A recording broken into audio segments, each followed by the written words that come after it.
Rebonjour! Nous regarderons maintenant le chapitre 17. On va prier. Père, merci qu'on peut continuer à étudier. Aide-nous en notre esprit, par ton esprit, qu'on puisse lire, écouter, apprendre, te reconnaître, être aidé, être averti. Aide-moi pour bien enseigner. Par le nom de Jésus-Christ et pour ta gloire. Amen. Amen. Alors, dans vos notes, donc, maintenant, c'est la leçon numéro 23, ou dans les pages, les notes qu'on vous a remises, c'est celle qui, dans le bas, c'est écrit page numéro 3. En haut, c'est écrit chapitre 17, le châtiment de la grande prostituée.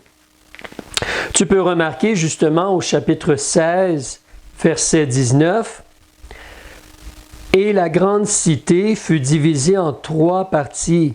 Les villes des nations furent renversées, et Dieu se souvint de la grande Babylone pour lui donner la coupe du vin de la fureur de sa colère. Donc, ce n'est pas ici, Dieu veut nous donner plus d'informations concernant la grande Babylone, cette organisation, cette entité-là, et le jugement qui vient sur elle. Parce que Dieu lui donne la coupe du vin de la fureur de sa colère. Donc, au chapitre 17, verset 1, « L'un des 7 anges qui avait les 7 coupes vint et me parla en disant, « Viens, je te montrerai le châtiment de la grande prostituée qui est assise sur les grosses eaux. » La grande prostituée, on va parler d'elle. Alors, évidemment, on va remarquer sur tes notes, tu le vois, la première chose, elle est comme une femme, mais une prostituée. Au verset 3, justement, « Et il me transporta en esprit dans un désert et je vis une femme. » Une femme. Verset 4, « La femme. » Donc, c'est une prostituée, mais c'est une femme. Alors, tu veux considérer justement, elle est mentionnée comme étant appelée prostituée. Tu peux voir aussi au verset 5, « Et sur son front était écrit un nom mystère, Babylone la grande, la mère des fornicateurs et des abominations de la terre. » Donc, considère une organisation qui est comme religieuse, une organisation, Dieu la présente comme une femme, mais une prostituée. Alors, il n'est pas du tout fidèle à Dieu et à ses vérités. Justement, c'est la mère des fornicateurs. Elle produit le fait de ne pas adorer Dieu, adorer autre chose que Dieu. C'est la mère des abominations de la terre. Elle mène les gens vers des choses horribles et abominables devant Dieu et les vérités de Dieu. Alors, considère une organisation religieuse qui mène les gens vers l'adoration de faux dieux et des choses abominables, adorer des démons. Une organisation religieuse qui fait cela. On veut remarquer une autre chose. Elle est unie avec les rois ou les gouvernements ou les dirigeants de la terre. Tu peux le voir au verset 2, avec laquelle, cette prostituée-là, les rois de la terre ont commis fornication. Alors, les rois de la terre sont unis, travaillent avec, elle les a séduites, elle les a pris et trompés, mais elle est liée avec les rois, les gouvernements de la terre, cette organisation, cette fausse église-là. On peut remarquer aussi une autre chose. D'après le verset 1, on a dit qu'elle est assise sur deux grosses eaux. Alors, à la fin du verset 1, « Viens, je te montrerai le châtiment de la grande prostituée qui est assise sur les grosses eaux. » C'est un langage pour représenter. Et il est expliqué au verset 15. « Puis il me dit, les eaux que tu as vues sur lesquelles la prostituée est assise sont des peuples et une multitude et des nations et des langues. » Je vais revenir aussi au verset 2 pour mentionner que c'est quelqu'un justement qui n'est pas seulement avec les rois de la terre, mais qui est sur plusieurs peuples ou nations, qui est partout dans le monde, une église qui est partout dans le monde, une organisation religieuse, une fausse organisation religieuse qui est partout dans le monde. Verset 2, « Avec lesquels les rois de la terre ont commis fornication, mais aussi elle a enivré du vin de sa prostitution, Elle est prostituée, elle n'adore pas le vrai Dieu. Et elle influence les peuples vers le fait d'adorer autre chose que Dieu. Comme on a vu ensemble, hein, la seconde bête fait une image et demande qu'on adore l'image de la première bête et la première bête. Alors, le faux prophète, mais en même temps, il y a ici Babylone, une organisation donc qui mène les gens vers la prostitution spirituelle. Il fait cela, il fait enivrer du vin de sa prostitution ceux qui habitent la terre. Donc, c'est vraiment une organisation qui est assise sur beaucoup de peuples et de nations. Une autre chose qu'on peut remarquer, donc là on a vu sur ta feuille le point C, elle est assise sur de gros os, mais au point D, comment elle est présentée? Comment visuellement on la voit?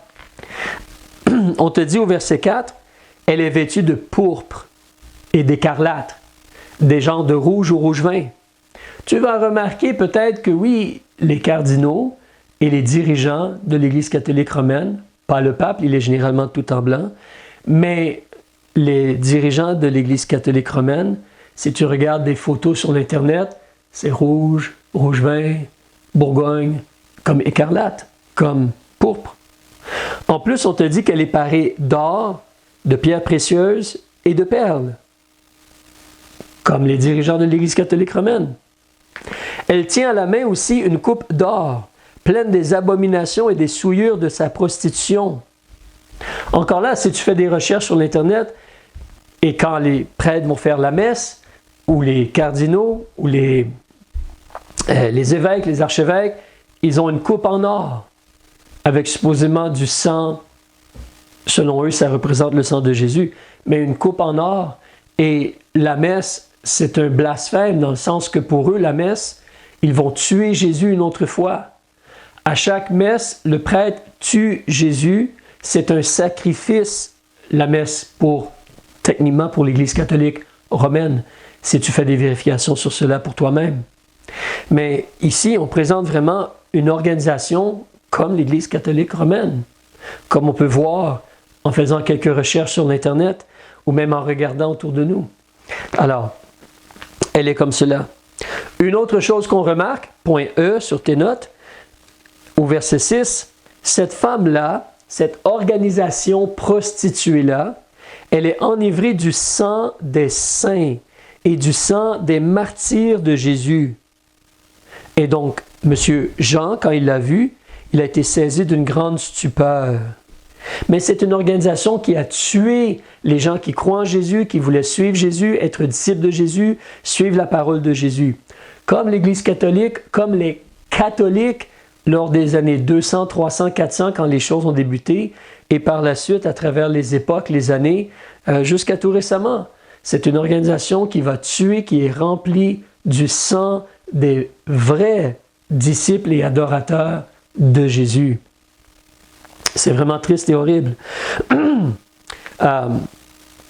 Une autre chose, point F, le mystère est expliqué. Donc justement, au verset 7, l'ange demande à M. Jean, « Pourquoi es-tu stupéfait? Je vais te dire le mystère de la femme et de la bête. » Dans les prochaines études, on va parler de la bête. Aujourd'hui, nous parlons de la femme, la grande prostituée, cette organisation religieuse qui éloigne les gens de Dieu, qui influence les gouvernements et tous les peuples de la terre, mais qui éloigne les gens d'adorer le vrai Dieu ou de connaître le vrai Sauveur Jésus-Christ. Et elle va tuer ceux qui veulent vraiment servir Jésus-Christ dans ses vérités. C'est une organisation qui est pleine de richesses, d'argent et de parures. Mais c'est une prostituée. Alors, il va nous parler de cela, le mystère de la femme. Et donc, on te mentionne ici, si tu veux regarder avec moi au verset 18, la femme, elle est expliquée. La femme que tu as vue, la prostituée, la grande prostituée, c'est la grande cité qui règne sur les rois de la terre. Toi et moi, nous lisons cela présentement en l'an 2025. Il y a déjà des gens qui m'ont dit, « Pasteur, dans ce cas-là, c'est la ville de Washington. Les États-Unis contrôlent tout, c'est Washington. » Non. Évidemment, quand Jean écrit cela, De son temps, lui, c'était la ville qui règne sur les rois de la terre. Et cette ville-là n'est nulle autre que Rome. Aujourd'hui, où tu as le Vatican. Alors, Rome, l'Empire romain n'a jamais été vraiment complètement éliminé. Techniquement, c'est comme s'il y a eu un changement ou une métamorphose. C'est plutôt maintenant à travers la religion qu'ils essaient de dominer sur le monde, Rome et le Vatican. Comme le Vatican, techniquement, c'est comme un pays. C'est considéré comme un État. Alors, mais ici, on peut voir donc qu'on a cette entité, cette organisation, et oui, ce qu'on voit présentement va peut-être se modifier un peu avec le temps qui avance, et l'Antichrist qui va venir, et la seconde bête, mais ici, c'est vraiment l'Église catholique romaine, le Vatican. Ils sont là, ils sont présentés. C'est une Église prostituée, c'est une fausse religion, ils éloignent les gens de la vérité, ils ont plutôt tué ceux qui voulaient croire en la vérité et suivre la vérité. Ils influencent les gouvernements, les rois de la terre, ils l'ont fait dans le passé, et ils sont sur les nations pour contrôler, pour dominer, mais eux, ils vivent dans l'opulence et dans la richesse. Alors, ça, c'est ce qui nous est présenté ici au chapitre 17. On nous parle surtout donc de la grande prostituée. Donc, on peut voir, si tu me permets de reculer, justement, tu te rappelles, la dernière coupe, au chapitre 16, verset 17, le 7e ange verse sa coupe, et dans le suivi de la chose, il y a des voix, éclairs, tremblements de terre, et la grande cité, elle est divisée en 3 parties. Les villes des nations sont renversées, et Dieu agit. Donc, il y a un jugement sur le monde, mais Dieu spécifiquement juge cette organisation-là, la grande Babylone, la grande prostituée. Rome, avec oui, peut-être des modifications, mais Rome et l'Église catholique romaine, Dieu lui donne la coupe du vin de la fureur de sa colère. Toute île s'enfuit et les montagnes ne furent plus trouvées. C'est comme un cataclysme incroyable et toute la topographie est changée sur la terre. Les montagnes, les vallées, tout est changé. Les îles comme les continents, la terre, tout est changé. Et il tombe du ciel, comme on a vu, une grosse grêle. Et c'est le jugement. Et donc au chapitre 17, tu as le jugement de la prostituée. Qu'est-ce qui va arriver à la prostituée? Tu peux regarder justement au verset 16. Les 10 cornes que tu as vues à la bête vont haïr la prostituée, la désoler et la dépouiller, et mangeront ses chairs, et la consumeront dans le feu. Donc elle va être brûlée, détruite, anéantie, frappée par Dieu. Dieu va utiliser 10 cornes ou 10 rois ou 10 royaumes. On va parler plus de cela dans les prochaines études. Mais au verset 17, c'est que Dieu leur a mis à cœur, ces royaumes-là, ces rois, d'exécuter son plan à lui et d'avoir un même plan, un même dessein. Le mot dessein ici veut dire un plan. Et de donner le royaume à la bête jusqu'à ce que les paroles de Dieu soient accomplies. Les paroles de Dieu vont toujours s'accomplir. Babylone est jugée. Donc, cette organisation religieuse-là, qu'on voit aujourd'hui comme l'Église catholique romaine, va être jugée. Il y a le jugement de Dieu. Ils sont détruits, ils sont jugés. Et on en parle plus encore au chapitre 18, on va en parler dans les prochaines semaines. Mais c'est incroyable de voir, les paroles de Dieu vont s'accomplir. Si tu veux invoquer le nom du Seigneur, comme les Écritures disent, quiconque invoquera le nom du Seigneur sera sauvé. Jésus a dit, car Dieu a tant aimé le monde qu'il a donné son Fils unique, afin que quiconque croit en lui ne périsse point, mais qu'il ait la vie éternelle. Donc, si tu veux vraiment croire et recevoir Jésus comme ton sauveur personnel, on se repent, on reçoit Jésus. La promesse de Dieu, tu as la vie éternelle.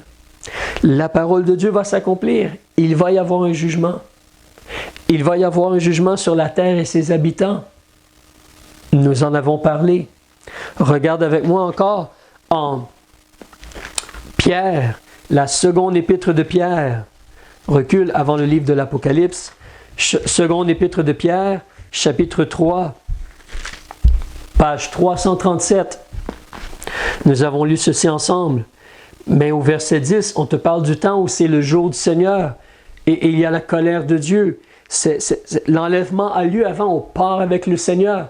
Nous qui sommes enfants de Dieu ou disciples de Jésus, dans la grâce de Dieu.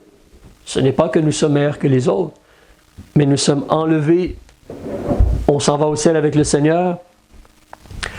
Mais au verset 10, le jour du Seigneur va venir comme un larron dans la nuit. Tu te rappelles, on a lu cela tantôt au chapitre 16. Jésus vient comme un voleur, un larron dans la nuit. Et en ce temps-là, les cieux vont passer avec fracas. Et les éléments embrasés, en train de brûler, vont être dissous. Et la terre, avec les œuvres qui sont en elle, sera entièrement brûlée. Et la grande Babylone va recevoir son salaire. Regardons une dernière chose avant de terminer. Le passage aussi en Thessaloniciens. La seconde épître de Paul aux Thessaloniciens, chapitre 2, s'il te plaît.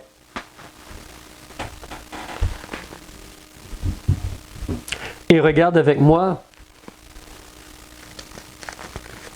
On nous mentionne justement au verset 7, même du temps de Paul, le mystère d'iniquité opère déjà, attendant seulement que celui qui le retient maintenant soit enlevé. Et alors paraîtra l'impie, l'Antichrist, que le Seigneur va détruire par le souffle de sa bouche et qu'il anéantira par l'éclat de son avènement. Ce que nous avons lu un peu tantôt au chapitre 19, la bataille d'Armageddon. Jésus remporte la victoire. Jésus détruit. L'Antichrist et le faux prophète sont jetés vivants dans le lac de feu, l'étang ardent de feu et de soufre. Verset 9, l'apparition de cet impie, ce personnage, va avoir lieu avec la force de Satan. Parce que Satan a été précipité et il donne sa puissance. Chapitre 13, si tu te rappelles. Il va y avoir toute puissance et des prodiges et de faux miracles, comme faire descendre du feu du ciel la seconde bête qui a la puissance de la première bête de mémoire. Elle fait descendre le feu du ciel et elle demande qu'on fasse une image et elle anime l'image. Alors, toute puissance avec des prodiges et de faux miracles. Verset 10. Et avec toutes les séductions de l'iniquité, parmi ceux qui se perdent, parce qu'ils n'ont point reçu l'amour de la vérité pour être sauvés. Tu peux être sauvé, mais tu dois croire la vérité, vouloir la vérité, aimer la vérité. Alors, mais il y a des gens qui ne vont pas accepter la vérité. C'est pourquoi Dieu leur enverra un esprit efficace d'égarement pour qu'ils croient au mensonge, afin que tous ceux qui n'ont pas cru la vérité, ou à la vérité, excuse-moi, tous ceux qui n'ont pas cru à la vérité, mais qui ont pris plaisir dans l'injustice, soient condamnés. Ceux qui prennent plaisir dans le mal, dans l'injustice, dans la rébellion, dans la désobéissance, ceux qui ne veulent pas se repentir, ils pourraient, mais ils ne veulent pas croire la vérité. Ils n'ont pas l'amour de la vérité. Et Dieu leur envoie un esprit efficace d'égarement. Ils vont croire les mensonges du diable et des démons. Et ils vont être condamnés. Parce que Dieu avertit, tu te rappelles au chapitre 14, c'est comme Dieu les avertit, un ange vole, annonce l'évangile, et ensuite un autre ange annonce, je veux les mots exacts, je reviens au chapitre 14. Mais au chapitre 14, si tu viens avec moi, on va terminer dans un instant. Chapitre 14, on nous avait averti que Babylone tombait ou était tombée. Au verset 8, l'ange dit, elle est tombée, Babylone, la grande ville, parce qu'elle a abreuvé toutes les nations du vin de la fureur de son impudicité.